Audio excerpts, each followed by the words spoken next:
You'd think I was crazy if I said I went back to Twain Island for even one more night. It's okay to admit it. You'd be right. But I have to admit something too. I suffer from a case of curiosity. I can't help but stick my nose in strange business. Maybe that's what appealed to me about guard work in the first place. The idea of seeking out trouble. It seems like all those hours behind a desk weren't able to wipe it out. It also helped they asked me to cover a day shift this time. Eric called out sick, which seemed to me way safer than another graveyard shift. Maybe it's childish to feel that way, like a little kid who's scared of the dark, but at least in the daytime I can see what's coming at me. Not to mention I wouldn't be alone on the island during the day.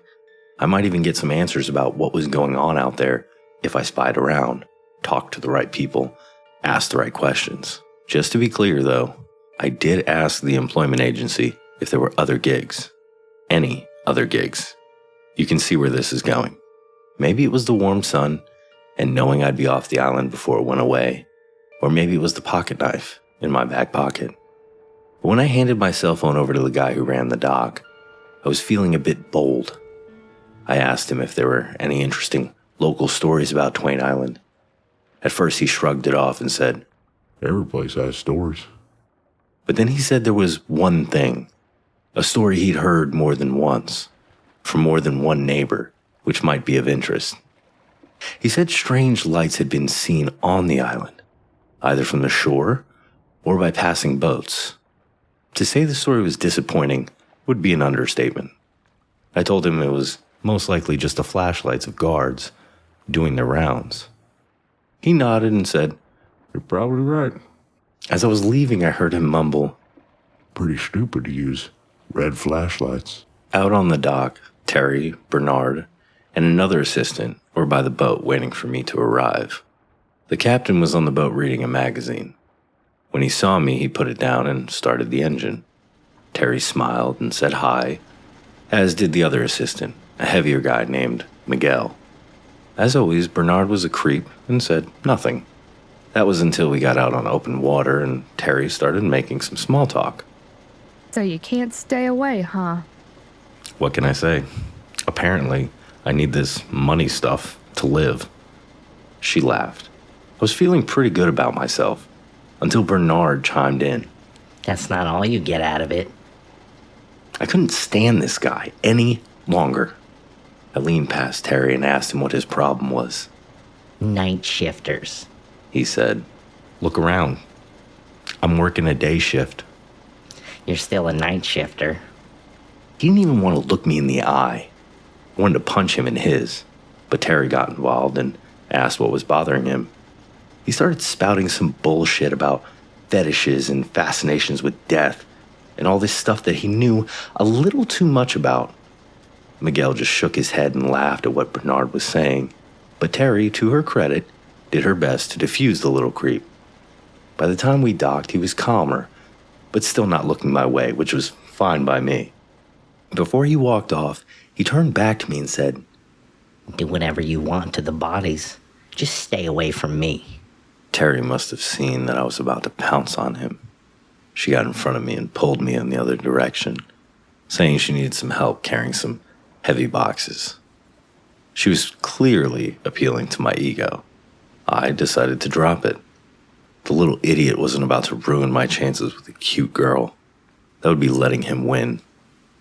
As we walked to the main research building, I realized Dr. Christensen hadn't come over with us. Terri explained that he usually comes over alone whenever he decides to start his day, and her saying that reminded me of the conversation I had with him the other night about missing the last boat. If I call for another comes, he'd said. Terri laughed and said it sounded like something an egomaniac like him would say. I was digging her for more and more by the minute. We entered the research building and continued down the hall. Sorry about Bernard, she said. Forensics attracts the occasional weirdo. Is that what brought you to it? I joked. Actually, it was because my brother died. Oh, shit. I felt my face go red at my bad joke. It's fine. She waved it off. We were really close. He donated his body to science, and it ended up in a facility like this one. When I looked into forensic anthropology, I was hooked. I went right to the university and changed my major. I know it sounds funny, but I feel close to him here. It did sound weird, but I'd heard of worse ways for coping with grief. When my dad died, I spent the first month so drunk I can barely remember it except for what people tell me. I even spent a night in jail for breaking a bartender's nose, though that's a story for another time. Terri and I went through a door at the end of the hall where the sign simply read, "Cleaning." The room was about the size of a small kitchen and had all kinds of tools and chemicals for cleaning skeletons once they had served their purpose on the farm. Terri showed me the whole operation, explaining that after being cleaned here, the bones went to another room for storage or shipping, depending on their final home. But you don't need to go in there, She said. It's just a bunch of bones. What was the name of the overnight guard who worked before me? I asked out of the blue. She seemed caught by surprise, but she thought for a second and said his name was Greg. Is he the guy with the tattoo? I pointed to my forearm. Yeah. How did you know? I told her there was a picture of him hanging in the guard's office. She nodded, remembering the picture. It's too bad he left. I asked her why, and she said, Well, he was kinda cute. At that point, the door opened and Dr. Christensen appeared in the doorway. He seemed annoyed by my being there. I think you'll find no one in here needs guarding, He said, then glanced at Terri. Terri apologized and explained she needed my help moving some boxes. He mumbled something about female musculature and left. I meant to ask. I stopped him. Do you know who's relieving me? It was my understanding you are. That meant a double shift. No one had said anything about that. Is that a problem? I guess I could use the money. As long as it suits your needs. After he left, I turned to Terri. I guess forensics attracts a few assholes, too. Her face stiffened. She said, He's my father. My jaw must have dropped to the floor. Then she said, Just kidding. We both laughed. A great feeling after all the stress and creepiness of the past week. I asked her where the boxes were she needed help with. What boxes? She smiled at me on her way out. For the first time, I was happy I'd come back to the island. I grabbed a walkie from the office and did my rounds. Full perimeter around the island that took about an hour, give or take. Everything was fine, of course, and in the daylight, it was almost an enjoyable time, like a normal, brisk walk on a rocky shore.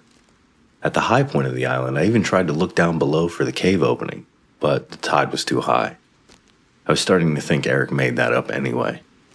Along the way, I only saw one body in a cage near the shore, probably studying the effects of ocean water or something like that. I stopped looking when I saw what was crawling out of its ear. When I got back to the guard's office, I stepped inside and looked around. Nothing out of place, quiet. Just when I was about to sit down, I glanced into the break area. The corkboard, the photo, Greg smiling awkwardly into the camera. Greg, who might still be on the island, but not smiling, not alive. I remembered why I was here, why I was really here, and this time, it wasn't for the paycheck. In case I don't come back, I wrote all this down to let you know that I'm going out right now and I'm going to get some answers. My first stop, that storage room.